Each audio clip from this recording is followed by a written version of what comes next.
Halo guys, assalamualaikum warahmatullahi wabarakatuh. Balik lagi dengan channel kita Belajar Bareng Yuk. Oke, pada kesempatan kali ini kita bakal masih melanjutin tema tentang perkeretaapian.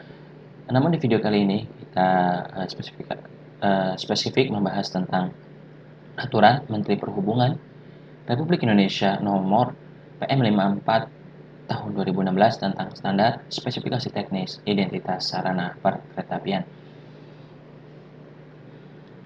Oke, mari kita mulai. Bismillahirrahmanirrahim. Bab 1, Ketentuan Umum. Pasal 1. Dalam peraturan ini yang dimaksud dengan perkeretaapian adalah satu kesatuan sistem yang terdiri atas prasarana, sarana, dan sumber daya manusia, serta norma, kriteria, persyaratan, dan prosedur untuk penyelenggaraan transportasi kereta api. Kemudian ini selanjutnya ada pemahaman tentang definisi tentang kereta api, sarana perkeretaapian. Sedikit ulang, kalau sarana perkeretaapian adalah kendaraan yang dapat bergerak di jalan rel, ya gitu ya. Sarana perkeretaapian berarti ya si kereta api itu sendiri. Kemudian lanjut ada lokomotif. Sarana perkeretaapian yang memiliki penggerak sendiri yang bergerak dan digunakan untuk menarik atau mendorong kereta, gerbong, dan atau peralatan khusus. Gerbong adalah sarana perkeretaapian yang ditarik lokomotif, yang digunakan untuk mengangkut barang. Kemudian ada peralatan khusus. Menteri Direktorat Jenderal adalah Direktur Jenderal yang tugas dan tanggung jawabnya di bidang perkeretaapian. Kemudian bab kedua, identitas sarana perkeretaapian. Pasal 2. Identitas sarana perkeretaapian diberikan dalam rangka inventarisasi dan pengawasan sarana perkeretaapian. Ayat 2, sarana perkeretaapian sebagaimana dimaksud pada ayat 1 terdiri atas A. Lokomotif, B. Kereta, C. Gerbong, dan D. Peralatan khusus. Pasal 3. Ayat 1, lokomotif sebagaimana dimaksud pada ayat 2 pada pasal 2 ayat 2 huruf A terdiri atas A. Lokomotif elektrik dan B. Lokomotif diesel. Kereta sebagaimana dimaksud dalam pasal 2 ayat 2 huruf B terdiri atas kereta dengan penggerak sendiri dan kereta dengan ditarik lokomotif. Ayat 3. Gerbong sebagaimana dimaksud pada pasal 2 ayat 2 huruf C terdiri atas gerbong datar, gerbong terbuka, gerbong tertutup, dan gerbong tangki. Ayat 4. Peralatan khusus sebagaimana dimaksud dalam pasal 2 ayat 2 huruf D terdiri atas peralatan khusus dengan penggerak sendiri dan peralatan khusus yang ditarik lokomotif. Pasal 4 ayat 1, lokomotif diesel yang dimaksud dalam pasal 3 ayat 1 huruf B, di mana dibedakan menjadi A. Lokomotif diesel elektrik dan B. Lokomotif diesel hidrolik. Ayat 2. Kereta dengan penggerak sendiri sebagaimana dimaksud dalam pasal 3 ayat 2 huruf A dibedakan menjadi kereta rel listrik atau KRL, B. Kereta rel diesel elektrik atau KRD, dan C. Kereta rel diesel hidrolik.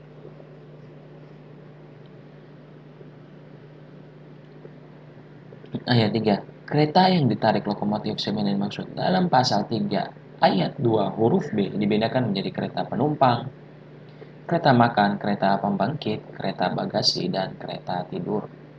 Ayat 4. Peralatan khusus yang dimaksud dalam pasal 3 ayat 4 dibedakan menjadi A. Kereta inspeksi atau lori, kereta penolong, kereta ukur, kereta derek, kereta pembangunan dan perawatan jalan rel, dan kereta khusus. Ayat 5. Kereta pembangunan dan perawatan jalan rel sebagaimana dimaksud pada ayat 4 huruf E merupakan peralatan khusus yang fungsinya untuk pembangunan dan perawatan jalan rel. Ayat 6. Kereta khusus sebagaimana dimaksud pada ayat 4 huruf F merupakan peralatan khusus yang fungsinya antara lain untuk pemeriksaan dan atau pengobatan, pemadaman api, pelangsiran, pengawasan di jalan rel, atau keperluan khusus lainnya dan dapat dioperasikan di jalan. Pasal 5 ayat 1. Setiap sarana perkeretaapian sebagaimana dimaksud dalam pasal 2 ayat 2 yang dioperasikan harus memiliki identitas sarana perkeretaapian. Ayat 2. Identitas sarana perkeretaapian sebagaimana dimaksud pada ayat 1 terdiri dari huruf F dan angka yang menggambarkan A. Kodifikasi jenis sarana perkeretaapian, B. Klasifikasi sarana perkeretaapian, C. C. Tahun sarana perkeretaapian, dan D. Nomor urut sarana perkeretaapian. Ayat 3. Identitas sarana perkeretaapian sebagaimana dimaksud. Pada ayat 2 diterbitkan oleh Direktur Jenderal. Pasal 6. Ayat 1. Sarana perkeretaapian yang telah memiliki identitas sebagaimana dimaksud dalam pasal 5 apabila mengalami perubahan spesifikasi teknis diberikan identitas sarana perkeretaapian yang baru. Ayat 2. Pemberian identitas sarana perkeretaapian yang baru sebagaimana dimaksud pada ayat 1 untuk kodifikasi jenis, klasifikasi, tahun pembuatan dan nomor urut sarana perkeretaapian disesuaikan dengan hasil perubahan spesifikasi teknis. Jadi kalau sudah ada perubahan spesifikasi teknis, dia akan memiliki nomor identitas baru ya. Meskipun sebelumnya sudah memiliki identitas, karena kan ada perubahan ini ya, ada perubahan spesifikasi teknisnya begitu pada sarana perkeretaapian itu. Pasal 7 ayat 1. Kodifikasi jenis sarana perkeretaapian sebagaimana dimaksud dalam pasal 5 ayat 2 huruf A untuk lokomotif menggunakan huruf kapital yang ditentukan berdasarkan jumlah gandar penggerak dan jumlah bugi. Ayat 2, jumlah gandar penggerak untuk lokomotif sebagaimana dimaksud pada ayat 1 menggunakan huruf kapital sebagai berikut. A. Huruf A untuk 1 gandar penggerak. B. Huruf B untuk 2 gandar penggerak. C. Huruf C untuk 3 gandar penggerak. Dan D.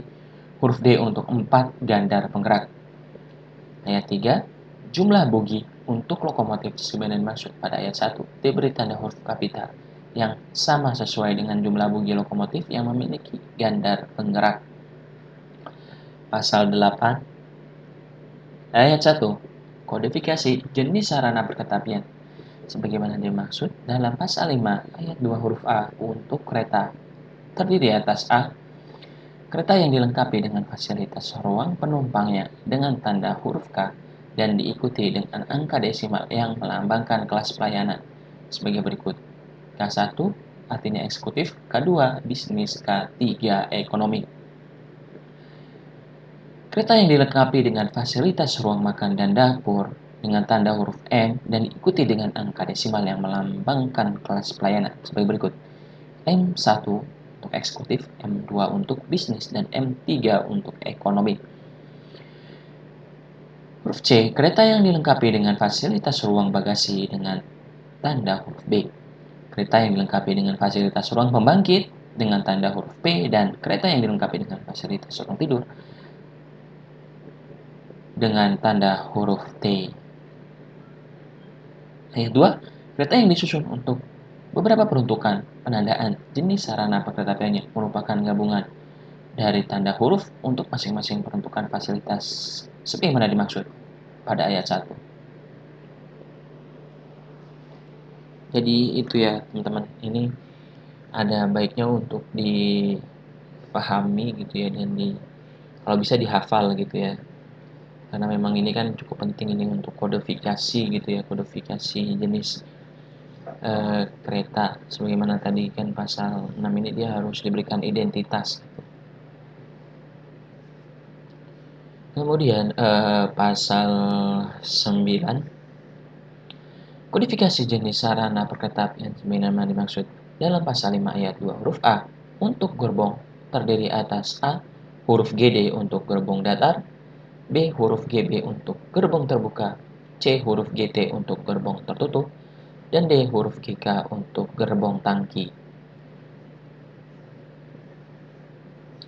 Pasal 10 kodifikasi jenis sarana perkeretaapian sebagaimana dimaksud dalam pasal 5 ayat 2 huruf A untuk peralatan khusus terdiri dari huruf S1. SI untuk kereta inspeksi, huruf SN untuk kereta penolong, SU untuk kereta ukur, SC untuk kereta derek, SR untuk kereta pembangunan dan perawatan jalan rel, dan huruf SK untuk kereta khusus. Pasal 11. Klasifikasi sarana perkeretaapian sebagaimana dimaksud dalam pasal 5 ayat 2 huruf B diberikan dalam bentuk angka yang terdiri atas A. Lokomotif sebagai lokomotif menggunakan 3 digit angka desimal yang meliputi 1. Angka digit pertama diawali dengan angka 1 sampai 4 yang meliputi angka 1 untuk lokomotif elektrik, angka 2 untuk lokomotif diesel elektrik, angka 3 untuk lokomotif diesel hidrolik, dan angka 4 untuk lokomotif gabungan antara elektrik dan diesel elektrik. Ayat 2. Angka digit kedua dan ketiga yang diawali dengan angka 00 diperuntukkan untuk seri tipe B. Kereta menggunakan satu digit angka desimal yang diawali dengan 0 sampai 3 meliputi 1 angka 0 diperuntukkan untuk kereta yang ditarik dengan lokomotif, 2 angka 1 diperuntukkan untuk kereta rel listrik, 3 angka 2 diperuntukkan untuk kereta rel diesel elektrik, dan 4 angka 3 diperuntukkan untuk rel diesel hidrolik.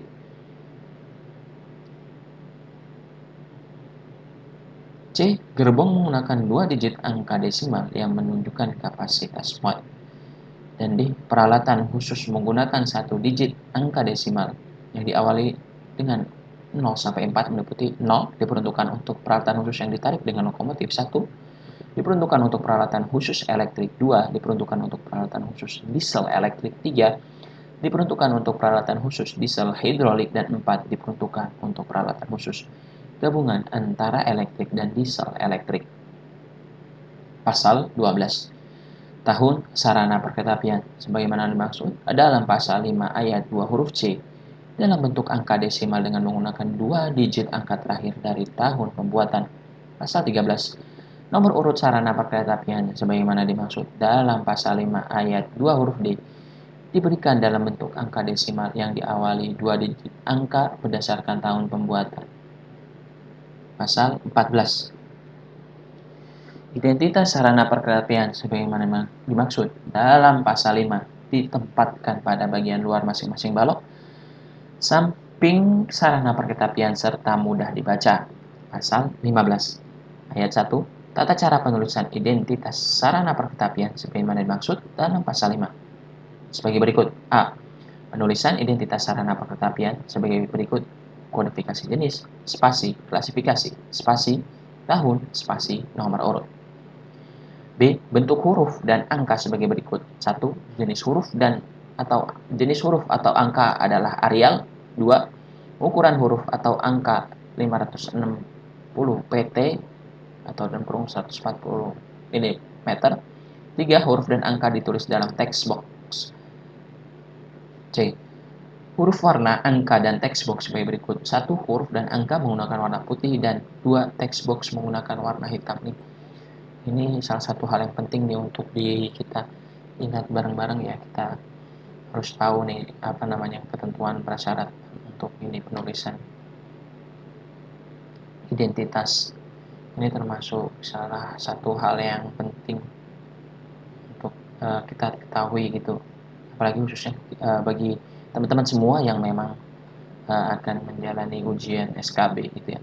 Ayat 2, contoh penulisan identitas sarana perkeretapian sebagaimana dimaksud pada ayat 1 tercantum dalam lampiran yang tidak terpisah dari peraturan ini.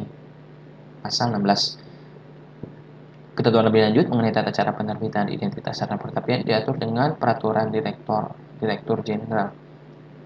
Jadi turunannya lagi dari peraturan menteri diturunkan ke peraturan Direktur Jenderal. Oke, pasal 17 ayat 1, penyelenggara sarana perkeretapian yang tidak memiliki identitas sarana perkeretapian sebagaimana dimaksud dalam pasal 5 diberikan sanksi administratif. Ayat 2, sanksi administratif sebagaimana dimaksud pada ayat 1 berupa A. teguran tertulis, dan B. pemberhentian operasi sarana perkeretapian. Ayat 3, ketentuan lebih lanjut mengenai tata cara pemberian sanksi administratif sebagaimana dimaksud pada ayat 2 diatur dalam peraturan Direktur Jenderal. Bab 3, ketentuan peralihan. Pasal 18. Penyelenggaraan sarana perkeretapian harus menyesuaikan identitas sarana perkeretapian yang telah ditetapkan sebelum berlakunya peraturan menteri ini, paling lambat 12 bulan sejak peraturan menteri ini berlaku. Berarti nomor identitas yang sudah ada sebelumnya itu harus disesuaikan dengan peraturan ini ya. Yang ini sekarang kita sedang bahas PM 54 tahun 2016. Jadi penyelenggaraan sarana perkeretapian harus menyesuaikan identitas sarana perkeretapian atau merubah gitu ya yang telah ditetapkan sebelumnya sebelum berlakunya peraturan menteri ini paling lambat 12 bulan sejak peraturan menteri ini berlaku. Jadi selambat-lambatnya 1 tahun gitu setelah aturan ini berlaku, maka itu harus disesuaikan lagi nomornya. Kemudian bab 4, ketentuan penutup. Pasal 19, dengan berlakunya peraturan Menteri Intri, maka peraturan Menteri Perhubungan nomor KM 45 tahun 2010 tentang standar spesifikasi teknis penomoran sarana perkereta dicabut dan dinyatakan tidak berlaku. Pasal 20, Direktur Jenderal mengawasi pelaksanaan peraturan Menteri Intri. Pasal 21, peraturan Menteri Intri berlaku setelah 12 bulan terhitung sejak tanggal diundangkan. Agar setiap orang mengetahui, memerintahkan pengundang peraturan Menteri Intri dengan penempatannya dalam Berita Negara Republik Indonesia. Oke, ini lampirannya ya, lampiran Peraturan Menteri Perhubungan Republik Indonesia nomor 4. Nomor PM 54 tahun 2016 tentang standar spesifikasi teknis identitas sarana perkeretaapian. Ini untuk lokomotif CC 2017801, keterangannya ini CC, kodifikasi jenis sarana perkeretaapian lokomotif dengan 2 bogi dengan masing-masing 3 gandar penggerak. Kemudian 201 ini klasifikasi sarana perkeretaapian lokomotif diesel elektrik seri tipe 01. Kemudian 78 tahun sarana perkeretaapian lokomotif dibuat tahun 78 01 nomor urut sarana perkeretaapian lokomotif dengan nomor urut 01. Jadi 01 ini nomor urutnya, 78 ini tahun pembuatannya. 201 ini adalah klasifikasi sarana perkeretaapian lokomotif diesel elektrik seri tipe 01. CC ini kodifikasi jenis sarana perkeretaapian lokomotif dengan menggunakan 2 bogi dengan masing-masing 3 gandar penggerak. Ini spesifikasi ininya ya, lokomotifnya ya. Kemudian contoh lain D 36802. Tanya D ini kodifikasi jenis perkeretaapian lokomotif tanpa bogi dengan 4 gandar penggerak. 300 ini klasifikasi sarana perkeretaapian lokomotif diesel hidrolik seri tipe 00, kemudian 68 tahunnya 1968, kemudian 02 nomor urut sarana perkeretaapian lokomotif dengan nomor urut 02. Ini kalau untuk kereta K1 10503, contohnya keterangannya K1 kodifikasi jenis sarana perkeretaapian kereta dilengkapi fasilitas ruang penumpang kelas eksekutif. 1. Klasifikasi sarana perkeretaapian kereta rel listrik atau KRL 05. Tahun sarana perkeretaapian KRL dibuat tahun 2005. Kemudian nomor urut sarana perkeretaapian KRL dengan nomor urut 03. Kemudian selanjutnya ini masih sama, contohnya K3 untuk kereta api. Kalau 2 ini klasifikasi sarana perkeretaapian kereta rel diesel elektrik atau KRD. Kalau 3 ini klasifikasi sarana perkeretaapian rel diesel hidrolik ya.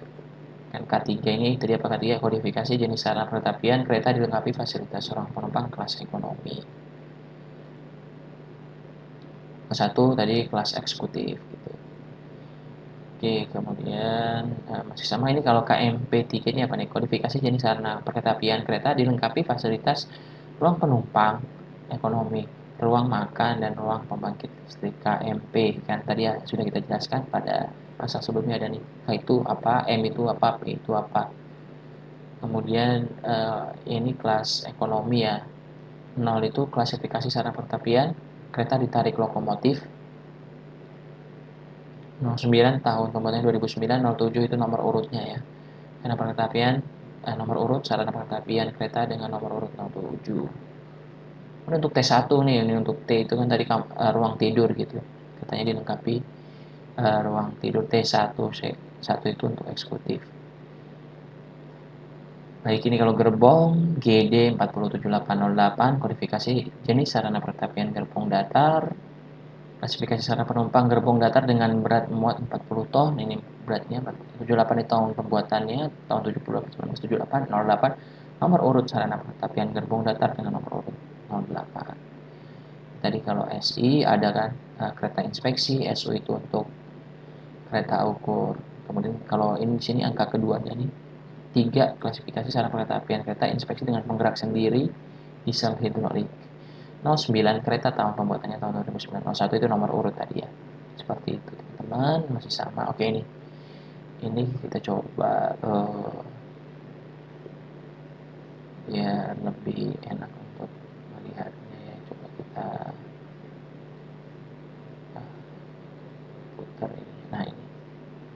prosedur sarana kereta apian yang telah mengalami perubahan spesifikasi teknis.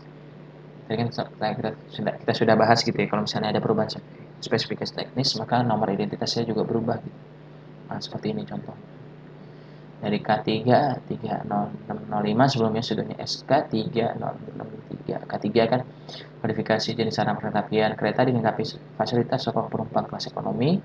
Kemudian SK jadi kodifikasi jenis sarana perkereta-apian peralatan khusus jenis kereta khusus. Kalau 3 ini kan kereta sarana perkereta-apian kereta rel diesel hidrolik atau KRDH. Ini masih sama juga KRDH, jenis ini 06. Tahun pembuatannya tahun 65, ini nomor urutnya ya. Nomor urut sarana perkereta-apian. Ini untuk kalau gerbongnya ya. Ini kan tadinya 50 ton, kemudian jadi 45 ton perubahan ini spesifikasinya. Oke, mungkin seperti itu teman-teman semua untuk pembahasan kita kali ini tentang Peraturan Menteri Nomor 54 Tahun 2016. Terima kasih telah menonton. Bila bermanfaat untuk teman-teman semua, boleh di-share juga ke teman-teman kalian yang lain atau saudara-saudara kalian yang lain. Terima kasih telah menonton. Semoga bisa bermanfaat untuk teman-teman semua. Jangan lupa like, comment, dan subscribe-nya. Thank you. Wassalamualaikum warahmatullahi wabarakatuh.